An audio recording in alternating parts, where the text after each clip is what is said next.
Esta hora da tarde regresamos a Ourense, falábamosles dunha situación de conflito no barrio de Covadonga, hoxe unha redada policial, preocupación polo tráfico de drogas. María, e como dicíamos, hai unha concentración e vemos xa esas persoas aí para manifestárense.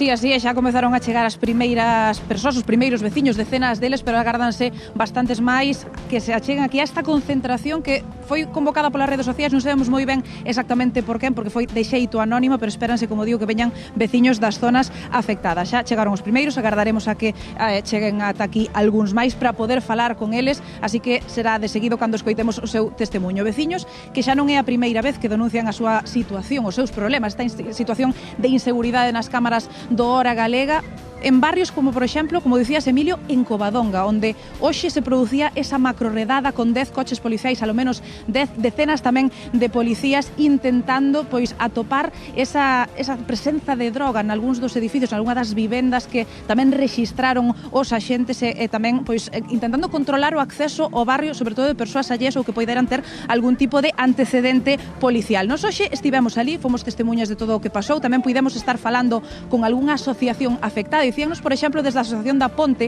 que ese movimento que houbo nesa redada desta mañá podería estar impulsado por unha reunión que tiveron con algunhas autoridades na tarde de onte, no día de onte, por exemplo, co delegado do Goberno en Galicia, con quen intentaron pois tratar algunha solución para todos os seus problemas. Imos ver a radiografía, esas queixas dos veciños de como está a situación actual en Ourense, na cidade, con toda esta inseguridade. Tamén imos ver se eses veciños da Ponte quedaron ou non contentos con ese resultado da reunión. Vémolo agora e de seguido volvemos aquí en directo desde este barrio do 21 con esta concentración veciñal a que xa comezaron a chegar eses primeiros veciños.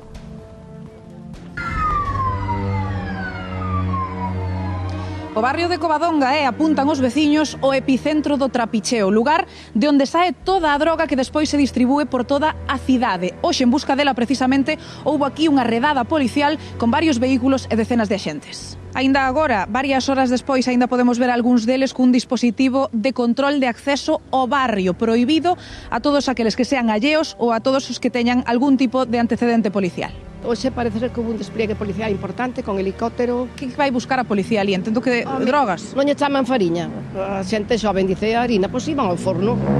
Claro, ali están as panaderías. Si os ves como suben e como baixan, si van con mono, madre mía querida, e si volven atolondrados, é máis de lo mismo. E logo temos que defecan ao lado das portas das nosas casas, pernotan ali, dache medo acercarte a certas horas. Aquí mismo, según estades, enfrente, detrás dese árbol, aí hai ocupas, hai xente, aí, e non se fai nada por sacalos de aí.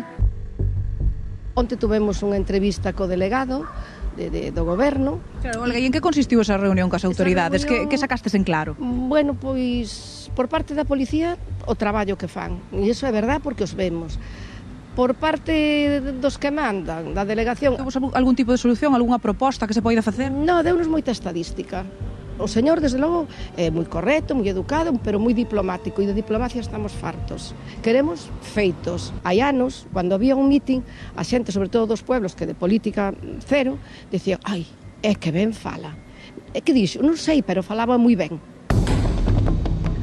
Olga, creo que hai, ademais, uns grupos de WhatsApp, uns grupos nas redes sociais de os veciños, non? De varios barrios que estades loitando contra esta inseguridade, e parece ser que apareceron últimamente aí uns mensajes un pouco radicais. Non teño nin idea, oín algún comentario, pero son comentarios, eu non sei, que si se incorporou algunha xente de Madrid, non sei, é que non sei quen, claro, non sei quen escribe. Trátase de mensaxes duros, violentos contra esas persoas conflitivas, mensaxes como un tiro e acábanse os problemas ou a queimar yonquis, mensaxes dos que desde logo se desvinculan completamente e incluso condenan moitos dos veciños. Os yonquis non habrá que queimalos, habrá que medicalos, habrá que levalos a sanalos.